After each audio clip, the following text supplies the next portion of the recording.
Hi, I'm Katie and I work at the Zembrodt Education Center. I'm a social communication specialist, and today we are going to learn how to make mason jar luminaries or a utensil holder or pencil holder. So first thing you're going to need is a mason jar, Mod Podge, some glitter, some painter's tape or masking tape, scissors, a paintbrush and a paper plate, and then one marker. So the first step is you're going to take 3 pieces of painter's tape and put it down on your flat surface. They don't all have to be the same size, but pretty close. And overlap them over each other. This is how we're going to make the cutout for the luminary. Next, you are going to draw the shape on the 3 pieces of tape. I'm going to do a heart today. So I'm just going to draw the heart on the tape. Okay. Next, carefully pull the tape off the table. And this is what the shape you cut out should look like. It can be any shape, it doesn't have to be a heart. And go ahead and cut it out. Once you have your heart, it should look like this once it's cut out. Then put it on a flat side of your mason jar. This will work best if you put it on a side that doesn't have any letters or numbers on it. And you can put it wherever you like.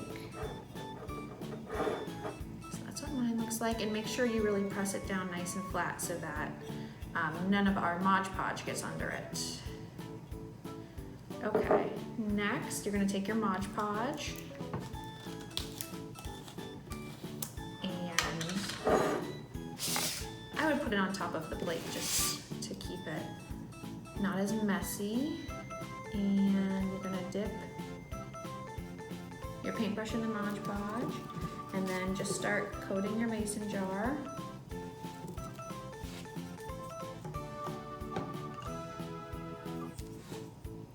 You don't have to coat the whole thing. It's gonna be up to you on what you want. So I'm just gonna go up to this line here.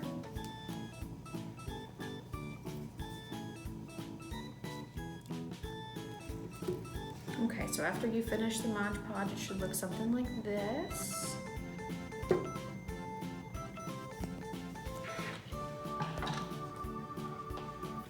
So then you're going to take your glitter. Okay, and then you're just going to go ahead and pour your glitter all over the Mod Podge.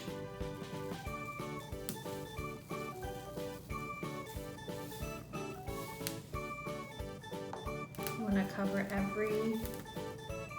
everywhere that it had the Mod Podge on it so that you have a nice even layer.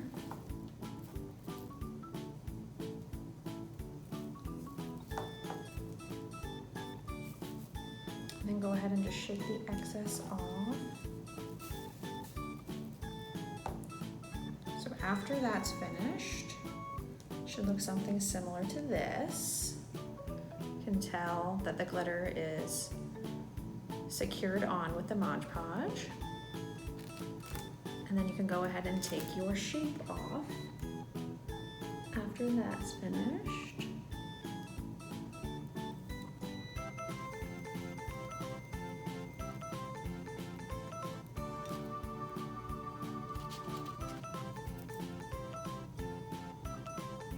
And that's what it should look like when it's finished. And then, this is optional, but you can put a little tea light inside. You just drop it in. And I know it's not dark right now, but you can kind of see full effect. This is used as a luminary. Make sure to show us your mason jar luminaries or utensil holders if you make one.